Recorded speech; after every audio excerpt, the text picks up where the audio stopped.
दोस्तों, ज्ञानवापी ताजमहल और कुतुब मीनार के बाद अब अजमेर शरीफ दरगाह के मंदिर होने का दावा किया गया है।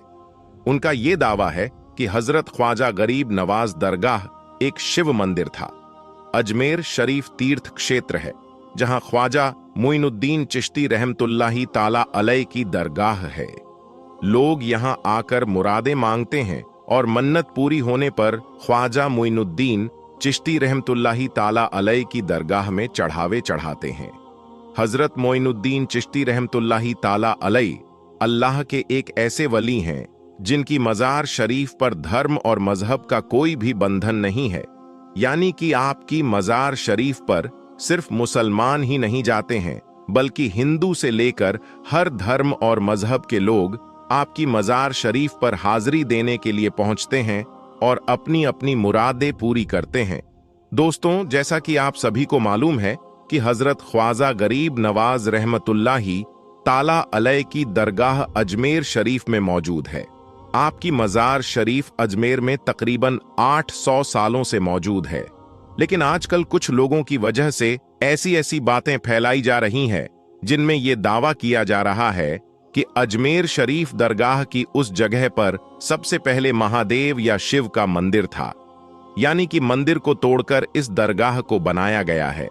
और इस बात का सिर्फ दावा ही नहीं किया जा रहा है बल्कि अजमेर शरीफ की दरगाह को लेकर एक याचिका भी दायर की गई है, जिसमें यह कहा गया है कि जिस जगह पर आज ख्वाजा गरीब नवाज की दरगाह है उस जगह पर पहले महादेव का मंदिर हुआ करता था, और यही नहीं, जिस जगह पर आज मज़ार शरीफ मौजूद है उस जगह पर भगवान का गर्भगृह था, यानी कि उस जगह पर शिवलिंग मौजूद है।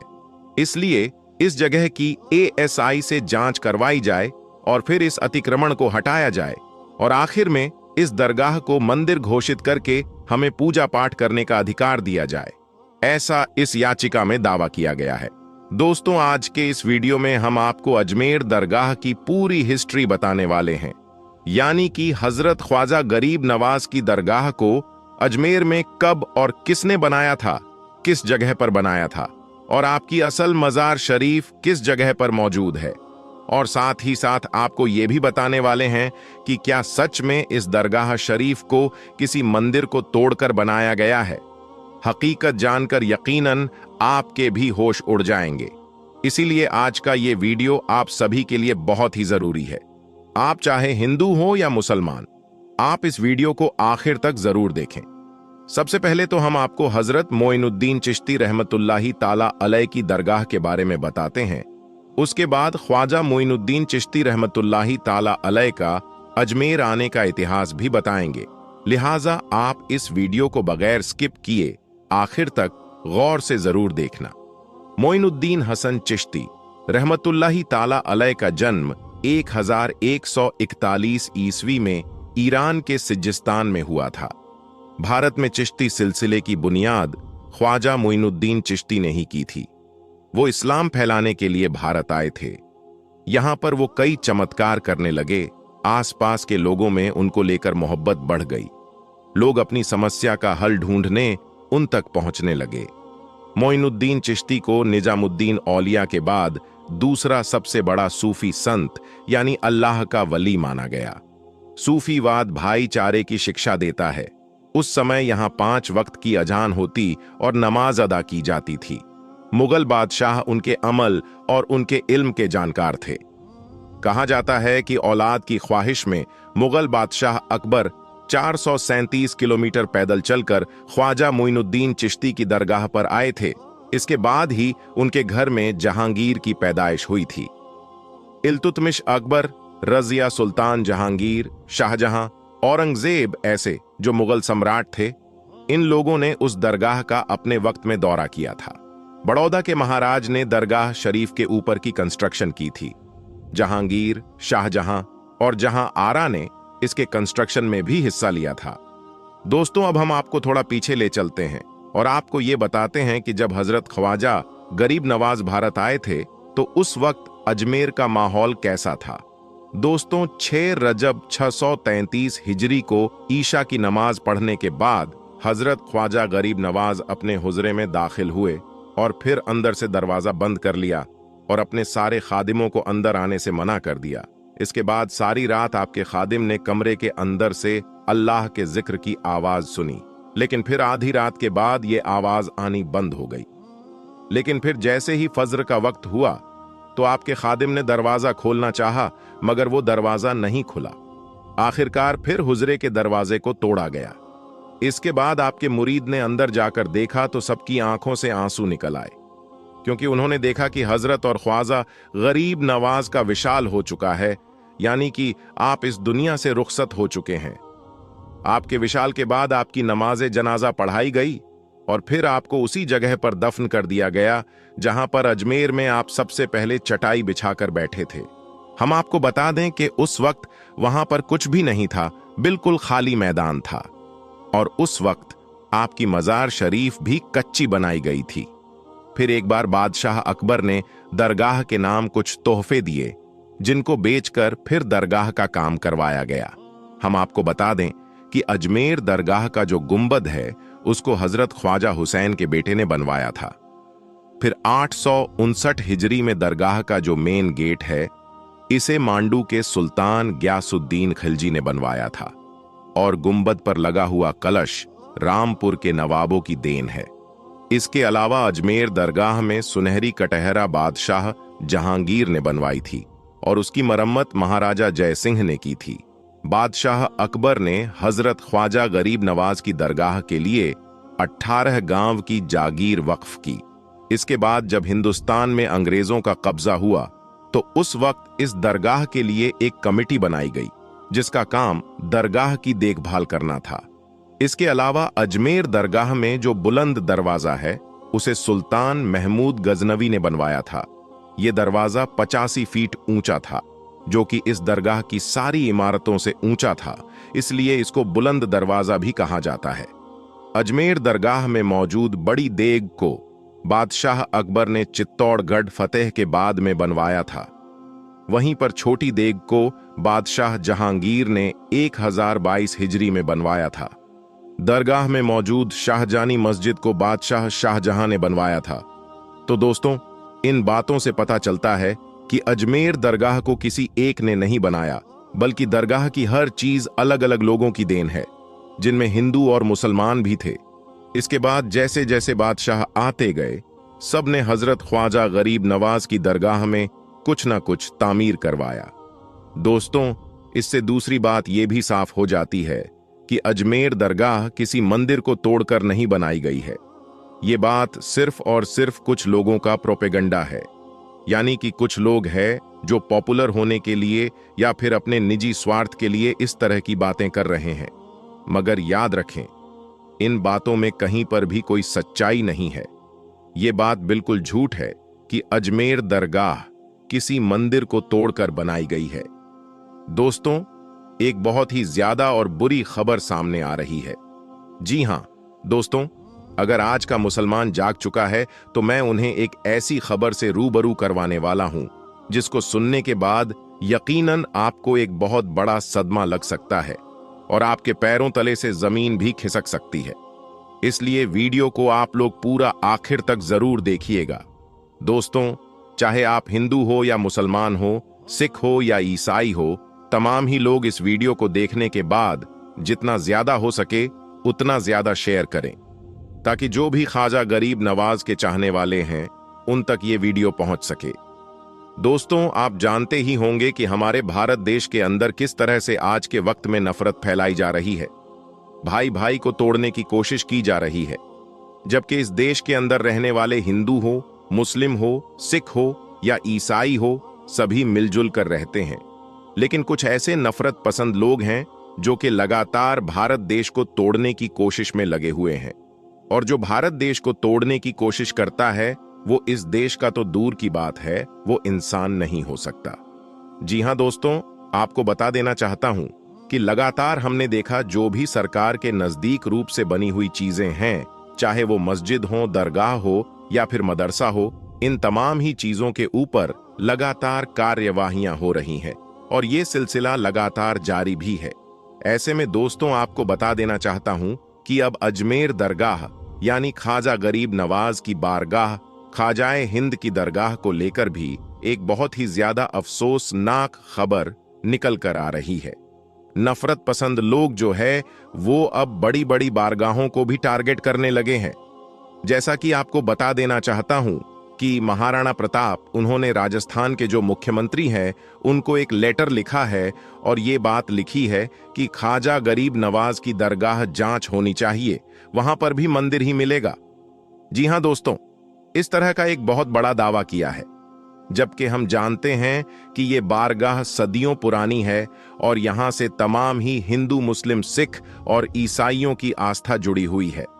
सच्चाई ये भी है कि इस दरगाह में करीब 90% लोग जो है वो हिंदू जाते हैं और 10% लोग मुसलमान जाते हैं। लेकिन तमाम हिंदू जब यहां आ जाते हैं तो उनकी आस्था तो जुड़ी हुई है, साथ ही साथ उनकी मन्नतें, मुरादें भी यहां पूरी होती है। इसलिए हर साल लाखों की तादाद में यहां पर गैर मुस्लिम पहुंचते हैं। लेकिन दोस्तों, अब इसी दरगाह को तोड़ने की कोशिश में अब कुछ नफरत पसंद लोग लग चुके हैं। लेकिन वो ये बात भूल गए हैं कि कुर्सी पर चाहे कोई भी बैठे, राजा तो मेरा ख्वाजा ही है। जी हां दोस्तों, ख्वाजा गरीब नवाज सरकार के बैठाए हुए ऊंट ना उठा सके तो ख्वाजा गरीब नवाज की बारगाह को वो कैसे उखाड़ सकते हैं। ऐसे में दोस्तों, चाहे लोग कितनी भी नफरत फैला लें, चाहे लोग कितनी भी कोशिशें कर लें, लेकिन इस देश के जो समझदार हिंदू है या समझदार मुसलमान है वो कभी भी ऐसी चीज होने नहीं देंगे। यकीनन दोस्तों, ऐसे वक्त में आपको अमनो अमान और भाईचारा बना के रखना है, मोहब्बत का पैगाम देना है। और जो नफरत पसंद लोग हैं वो शोहरत के लिए और अपनी सीट को बचाए रखने के लिए ये तमाम चीजें कर रहे हैं। ऐसे में दोस्तों, हमें उन लोगों की बातों में नहीं आना है। वो चंद लोग हैं जो कि हर मजहब के अंदर पाए जाते हैं, चाहे वो हिंदू हो, मुस्लिम हो, सिख हो या ईसाई हो। हर मजहब के अंदर 2-4% ऐसे लोग जरूर होते हैं जो कि देश को तोड़ने की कोशिश में लगे हुए हैं। ऐसे लोग इंसान हो ही नहीं सकते, क्योंकि मजहब नहीं सिखाता आपस में बैर रखना। हिंद है, हम वतन है, हिंदुस्तान हमारा। जी हां दोस्तों, जो इस देश के नागरिक होगा वो अमनो अमान और भाईचारे की बात करेगा, कभी भी इस तरह से दूसरों की आस्था को तोड़ने की कोशिश नहीं करेगा, दूसरों की बारगाह को तोड़ने की कोशिश नहीं करेगा। इसलिए मुझे लगा कि आप तक ये बात जरूर पहुंचानी चाहिए। प्यारे दोस्तों, सच्चाई भी है कि इस दरगाह में हमारे भारत देश के प्रधानमंत्री हर साल चादर भिजवाते हैं, कि हमारे भारत देश के प्रधानमंत्री की भी आस्था इस दरगाह से जुड़ी हुई है। साथ ही साथ दोस्तों, आपको यह भी बता देना चाहते हैं कि बड़े बड़े सेलिब्रिटी जो है वो अपना काम शुरू करने से पहले यहां जाकर हाजिरी देते हैं, उसके बाद ही वो अपना काम शुरू करते हैं और यकीनन उनको कामयाबी भी मिलती है। मैं आप सभी को यह भी बता देना चाहता हूं कि सच्चाई ये भी है कि तमाम जितने भी गैर मुस्लिम भाई हैं जो कि अमन पसंद है, जो कि भाईचारा चाहते हैं, वो इन बातों को सुनने के बाद यकीनन बहुत ज्यादा परेशान है कि बताओ किस तरह से नफरत फैलाई जा रही है। और यकीनन वो कभी नहीं चाहते कि ख्वाजा गरीब नवाज दरगाह की इस तरह से जांच हो और इस तरह से वहां पर खुदाई वगैरह हो। लेकिन दोस्तों, अब बड़ी बड़ी बारगाहों को टारगेट किया जा रहा है, लेकिन मुसलमानों को यकीनन सब्र करना है। बेशक अल्लाह सब्र करने वालों के साथ है। जो नफरत पसंद है वो कोशिश करते रहेंगे, लेकिन अगर हम इन बातों पर ध्यान नहीं देंगे तो यकीनन यह लोग खामोश हो जाएंगे। हमें सिर्फ और सिर्फ मोहब्बत का पैगाम देना है, किसी भी तरह से उनके बहकावे में नहीं आना है। हमें सिर्फ और सिर्फ भाईचारा देखना है और इस देश की एकता की यही मिसाल है। मुझे उम्मीद है कि आप मेरी बातों को समझ रहे होंगे। मेरे प्यारे दोस्तों, ख्वाजा गरीब नवाज की बारगाह कोई छोटी बारगाह नहीं। जी हां दोस्तों, ये करामाती दरगाह है, क्योंकि ख्वाजा गरीब नवाज सरकार की बारगाह कोई छोटी मोटी बारगाह नहीं है। तमाम ही मजहब के मानने वालों की यहां मुराद पूरी होती। अकबर बादशाह भी यहां आया था अपनी मुराद लेकर कि अल्लाह उसे एक बेटा अता कर दे, और अल्लाह ताला ने अकबर बादशाह को एक औलाद की नियामत अता फरमाई, यानी बेटा अता फरमाया। तो सच में ये बहुत बड़ी बारगाह है और हर साल यहां पर लाखों की तादाद में लोग पहुंचते हैं। ऐसे में चाहे लोग कितनी ही कोशिश कर लें, मगर वो ख्वाजा गरीब नवाज की दरगाह का बाल भी बांका नहीं कर सकते। इंशाअल्लाह हमें इस बात पूरा यकीन है। दोस्तों, सैलाब की वजह से हिंदुस्तान के बहुत सारे इलाकों में पानी भर गया था और लोगों के जानो माल का भी काफी नुकसान हुआ। कुछ इलाकों की बिगड़ती हुई हालात को देखकर लोगों की आंखों में आंसू आ गए।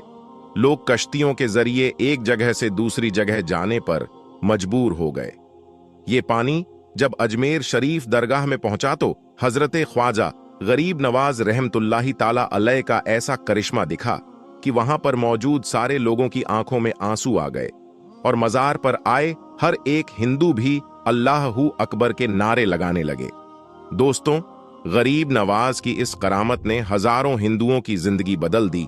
कुदरत का ये करिश्मा अजमेर शरीफ की दरगाह में पेश आया।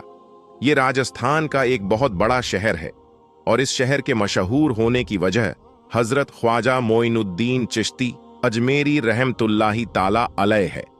एक वक्त था जब अजमेर में हिंदुओं का एक बहुत बड़ा मंदिर था और ये मंदिर सिर्फ राजा और रानियों की इबादत के लिए ही खास था और इस मंदिर के पास ही एक तालाब भी था जिसको आज हम और आप अना सागर के नाम से जानते और पहचानते हैं। हिंदू इस तालाब के पानी को बहुत ही पवित्र यानी पाक साफ मानते थे।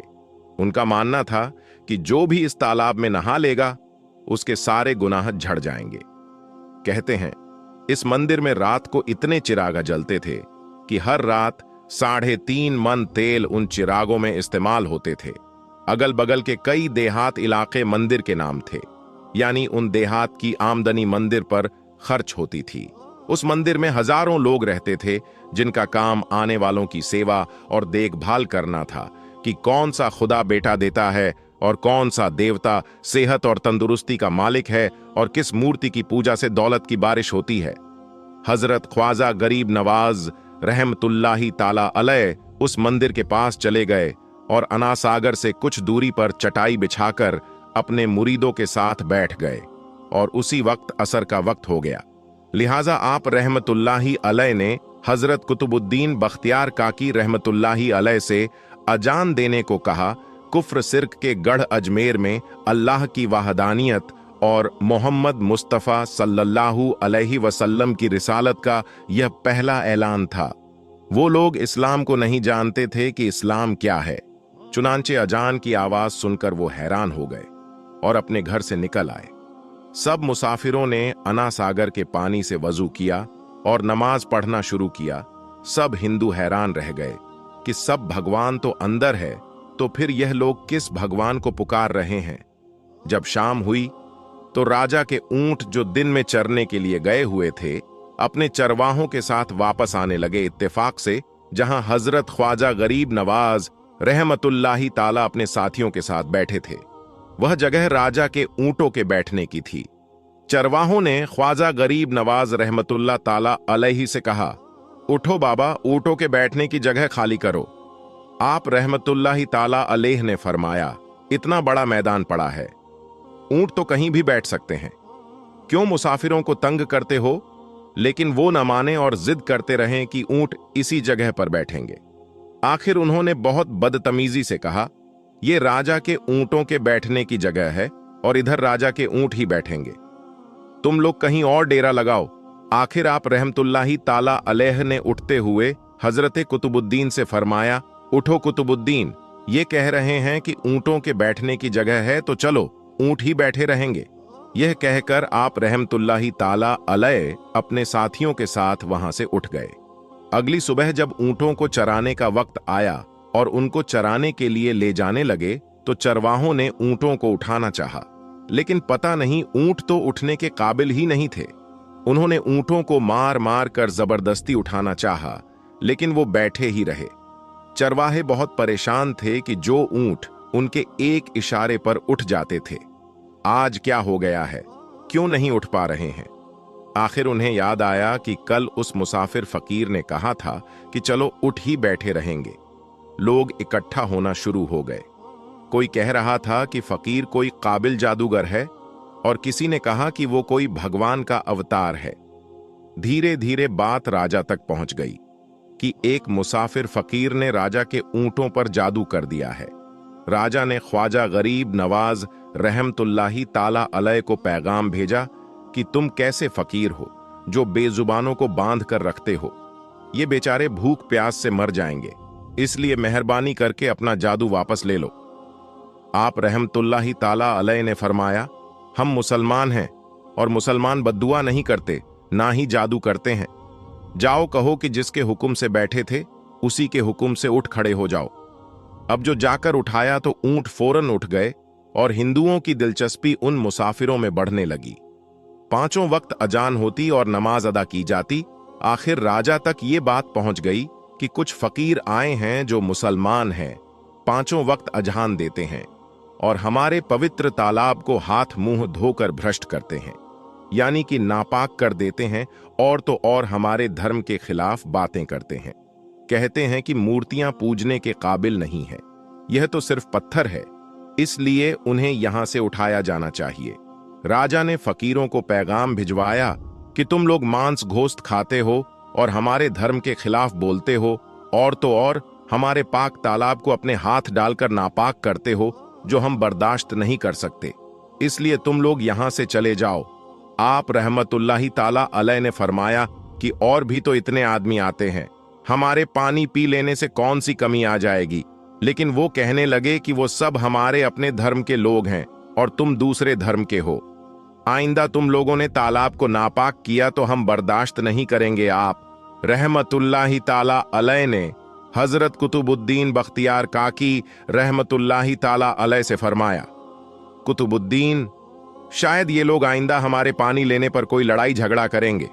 जाओ एक मस्किजे में पानी ले आओ ताकि जरूरत के वक्त कुछ तो पानी मौजूद हो। लिहाजा हजरत कुतुबुद्दीन रहमतुल्लाही ताला अलैह ने उनसे फरमाया कि चलो हम मस्किजे से पानी से भर लेते हैं। वो इस शर्त पे मन गए कि तुम्हारा जिस्म पानी से छूना नहीं चाहिए। हजरत कुतुबुद्दीन रहमतुल्लाह ताला अलैह ही तालाब की सीढ़ियों पर जाकर बैठे और मस्किजा पानी में डुबो दिया। जब वह भर गया तो हजरत कुतुबुद्दीन रहमतुल्लाही ताला अलैह ने वो मस्किजा ऊपर खींचा, लेकिन जैसे ही मस्किजा पानी से बाहर आया तो अन्ना सागर का पानी सूख चुका था। ऐसा लग रहा था कि अन्ना सागर का सारा पानी मस्किजे में बंद हो गया था। अन्ना सागर का सूखना था कि पूरे अजमेर में कोहराम मच गया और वो रो रहे थे कि जो हम गुनाहों की गठरियां लाते हैं और अन्ना सागर में गुस्ल करके उनसे छुटकारा पा लेते हैं, अब हम गुनाहों का बोझ लिए किधर जाएंगे। सारे इलाके में खबर फैल गई कि मुसाफिर फकीर ने जादू के जोर से अन्ना सागर को सुखा दिया। राजा ने जब यह सुना तो वो बहुत परेशान हो गया। उसने अपने वाजिरों को बुलाया। सबने यही कहा कि फकीर या तो जादूगर है या फिर वाकई में कोई कामिल फकीर है। साथ ही वो परेशान हुए कि अजमेर की रौनक तो थी ही अन्ना सागर के दम से, उसी की वजह से तो लोग दूर दूर से अजमेर आते थे और अपना ईमान ताजा करके लौटते थे। अन्ना सागर के सूख जाने से हिंदू धर्म के प्रचार को बहुत बड़ा धक्का लगेगा और यह बहुत ही हैरान करने वाली बात थी। आखिर तय किया गया कि फकीर से बात किया जाए। आखिर वह चाहता क्या है? अगर उसकी जरूरत खाने पीने की चीजें होंगी तो हम मान लेंगे, या फिर सब मर्द औरतें और बच्चे जाकर फकीर को मनाएंगे कि लोगों को परेशानी से बचा लीजिए और हम पर रहम कीजिए। हम पाप का बोझ उठाए किधर जाएं और कैसे सुकून पाएंगे? ये काम ज्यादा आसान था। लिहाजा सारे लोग बाबा साहब रहमतुल्लाही ताला अलैह के पास आए और बोले, बाबा तुम भी वज्जू कर लिया करना, लेकिन भगवान के वास्ते हमारा अन्ना सागर हमें लौटा दो। आप रहमतुल्लाही ताला अलैह ने हजरत कुतुबुद्दीन रहमतुल्लाही ताला अलैह से फरमाया, जाओ कुतुबुद्दीन मस्कीजा वापस तालाब में डाल दो। जैसे ही मस्किजा तालाब में उल्टा गया तो अन्ना सागर किनारों तक उछाल आया। उस पानी ने कोई दिलों को धो डाला। हिंदू कौम की अपनी तारीख की किताबों में भी हिंदू इतिहासकार इस बात को मानते हैं कि उस शाम 30,000 हिंदू कलमा पढ़कर मुसलमान हुए थे। उन हिंदुओं के मुसलमान हो जाने से हिंदू पंडितों और आम हिंदुओं में भी गुस्से का तूफान उठ खड़ा हुआ था। वह सोच में पड़ गए थे कि फकीर अगर कुछ दिन और इधर रुक गया तो देवी देवताओं का तो नाम लेने वाला भी कोई नहीं होगा। लिहाजा लोगों ने राजा को मजबूर किया कि जल्द से जल्द कुछ किया जाए। राजा ने मंदिर के बड़े पंडित रामदेव को बुलाया और उसे बाबा साहब रहमतुल्लाही ताला अलैह से मुकाबला करके जल्द से जल्द उन्हें हराने को कहा और अजमेर से बाहर निकाल देने का हुक्म दिया। रामदेव अपने वक्त का माना हुआ पंडित था, जिसके इल्मे काबिलियत के दूर दूर तक धूम मची हुई थी। उसने राजा को यकीन दिलाया कि जल्द ही राजा को कोई अच्छी खबर सुनाएगा। रामदेव बाबा साहब रहमतुल्लाही ताला अलैह के पास आया और उल्टे सीधे सवालत करने शुरू कर दिए। बाबा साहब रहमतुल्लाही ताला अलैह चुप रहे। जब रामदेव ने हद से बढ़कर शोर मचाना शुरू किया तो बाबा साहब रहमतुल्लाही ताला अलैह ने उसकी तरफ आंख उठाई और मुस्कुराकर फरमाया, रामदेव, तू शोर मचा रहा है और मैं तेरे माथे पर ईमान का नूर चमकता देख रहा हूं। इस निगाह और इस लहजे में ना जाने क्या जादू था कि रामदेव कदमों में गिर गया और रोते हुए बोला, बाबा, जिस धर्म के तुम हो उसी धर्म में मुझे भी शामिल कर लो। सब लोग जो यह सब देख रहे थे, देखते ही रह गए। हैरान और परेशान थे कि यह क्या हुआ। जो खरीदने आया था वह खुद बिक चुका है, जो जीतने आया था वो हार चुका है। पंडित रामदेव खुद ख्वाजा गरीब नवाज रहमतुल्लाही ताला अलैह के हाथों पर मुसलमान हो चुका था। सुभान अल्लाह दोस्तों, ये अल्लाह वालों की शान होती है। जब वह अल्लाह के हो जाते हैं तो सारी दुनिया उनकी हो जाती है। दोस्तों, हिंदुस्तान में सैलाब की वजह से कई घर, कई मकानात पानी में बह चुके हैं, डूब चुके हैं। इस वीडियो में आप देख सकते हैं पानी जब अजमेर शरीफ में दाखिल हो चुका है। जैसे ही पानी अजमेर शरीफ के बाजारों में पहुंचा तो ख्वाजा गरीब नवाज की ऐसी करामत दिखी कि पानी पीछे की तरफ जाने लगा। ये ख्वाजा गरीब नवाज की बड़ी करामत है, जिसने देखने वालों का ईमान ताजा कर दिया। अल्लाह के वालियों की बेशुमार करामातें हैं, जिन्होंने लोगों की जिंदगियों को बदल दिया। अजमेर शरीफ में हुई सांप की बारिश। दोस्तों, अजमेर मोहल्ला में हुई सांप की बारिश। और दोस्तों, जब हो गई अजमेर शरीफ में सांप की बारिश तो फिर क्या हुआ? और जब सांप की बारिश हुई तो इन सांपों ने क्या किया? दोस्तों, एक सनसनीखेज वीडियो आपके सामने रखने जा रहे हैं उस धरती से, जिस धरती के राजा महाराजा गरीब नवाज सरकार हैं। दोस्तों, ख्वाजा गरीब नवाज की दरगाह अजमेर मोहल्ला, और उस अजमेर मोहल्ला में जब हुई सांप की बारिश तो फिर क्या हुआ? दोस्तों, कैसे दिखी ख्वाजा गरीब नवाज की करामत आपके सामने रखने जा रहे हैं। जब हुई अजमेर शरीफ में सांप की बारिश और कौन सा दौर था, और जब सांप की बारिश हुई तो फिर क्या हुआ? दोस्तों, गूंज उठा हर तरफ अल्लाहू अकबर। दोस्तों, हिंदुस्तान की धरती में जब संजर के सुल्तान संजरी सरकार ख्वाजा गरीब नवाज तशरीफ लाए तो दोस्तों, सबसे पहले वो जिस जगह पर पहुंचे वो जगह हिंदुस्तान का वो खित्ता अजमेर मोहल्ला था। और अजमेर मोहल्ला में जिनकी हुकूमत चल रही थी, जिनकी हुक्मरानी चल रही थी, वो थे पृथ्वीराज चौहान। जब ख्वाजा गरीब नवाज हिंदुस्तान में आने के बाद जब उन्होंने दीन की दावत लोगों को देना शुरू की तो इस बात की भनक बादशाह को लगी।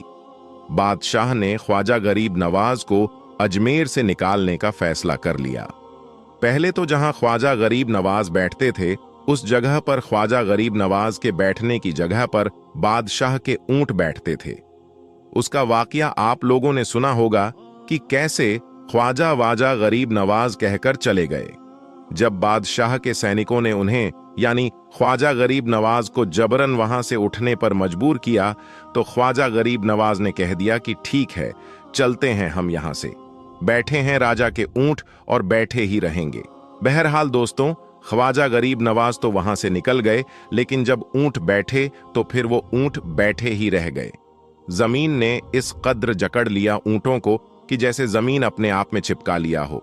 जब ख्वाजा गरीब नवाज रहमतुल्लाही अलैह अजमेर मोहल्ला में पहुंचे तो उनका मुकाबला शादी देव से हुआ। लेकिन जब शादी देव खुद ख्वाजा गरीब नवाज में आ गया और कलमा पढ़कर मुसलमान बन गया तो पृथ्वीराज चौहान के अंदर और खलबली तारी हो गई। पृथ्वीराज चौहान ये सोचने लगा कि इस बाबा को तो हमने जिन्नात से भी भिड़ा दिया, लेकिन जिन्नात भी उनको हरा नहीं पाए। मेरे सैनिक भी उन्हें हरा नहीं पाए, पागल हाथी भी उनका कुछ नहीं बिगाड़ पाया। मुझे तो ये लगता है कि ये बहुत बड़ा जादूगर है और जादू को जादू से ही हराया जा सकता है।